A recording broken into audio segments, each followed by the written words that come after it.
ദൈവത്തിന് മഹത്വം. നമ്മുടെ പ്രതിദിന ആഹാരം ഏപ്രിൽ 18. ചുവപ്പ് തുള്ളികൾ.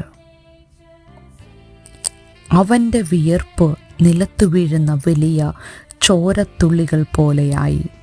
ലൂക്കോസിൻ്റെ സുവിശേഷം 22 അധ്യായം 44 വാക്യം.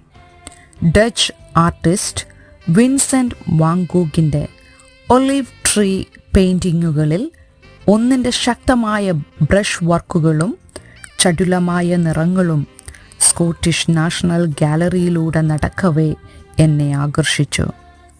ഒലിവുമലയിലെ ഗെത്സമന തോട്ടത്തിൽ വെച്ച് യേശുവിനുണ്ടായ അനുഭവത്തിൽ നിന്ന് പ്രചോദനം ഉൾക്കൊണ്ടാണ് അദ്ദേഹം ഈ ചിത്രം രചിച്ചതെന്ന് പല ചരിത്രകാരന്മാരും വിശ്വസിക്കുന്നത്. പെയിൻറ്റിങ്ങിൻ്റെ ക്യാൻവാസിൽ പ്രത്യേകിച്ച് എൻ്റെ ശ്രദ്ധയാകർഷിച്ചത് പുരാതന ഒലിവ് മരങ്ങൾക്കിടയിലുള്ള ചെറിയ ചുവന്ന നിറത്തിലുള്ള ചായങ്ങളാണ്. മലഞ്ചെരുവിൽ വളരുന്ന ഒലിവു മരങ്ങൾ കാരണമാണ് മലയ്ക്ക് ഒലിവുമല എന്ന് പേരുണ്ടായത്.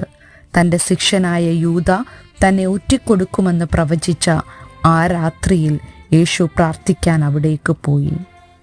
വിശ്വാസവഞ്ചന തൻ്റെ ക്രൂശീകരണത്തിൽ കലാശിക്കുമെന്നറിഞ്ഞപ്പോൾ യേശു വ്യസനിച്ചു. യേശു പ്രാർത്ഥിച്ചപ്പോൾ അവൻ്റെ വിയർപ്പ് നിലത്തു വീഴുന്ന വലിയ ചോരത്തുള്ളികൾ പോലെയായി.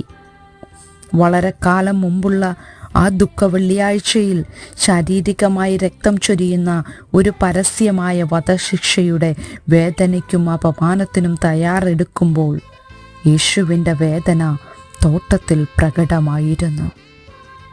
വാൻ ഗോഗിൻ്റെ പെയിൻറ്റിങ്ങിലെ ചുവന്ന പെയിൻറ്റ് യേശുവിന് പലതും സഹിക്കേണ്ടി വന്നു എന്ന് നമ്മെ ഓർമ്മിപ്പിക്കുന്നു.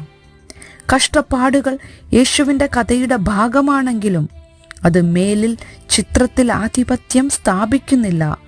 മരണത്തിന്മേലുള്ള യേശുവിൻ്റെ വിജയം നമ്മുടെ കഷ്ടപ്പാടുകളെ പോലും രൂപാന്തരപ്പെടുത്തുന്നതിനാൽ അത് യേശു സൃഷ്ടിക്കുന്ന നമ്മുടെ ജീവിതത്തിൻ്റെ മനോഹരമായ ഭൂപ്രകൃതിയുടെ ഒരു ഭാഗം മാത്രമായി മാറുന്നു.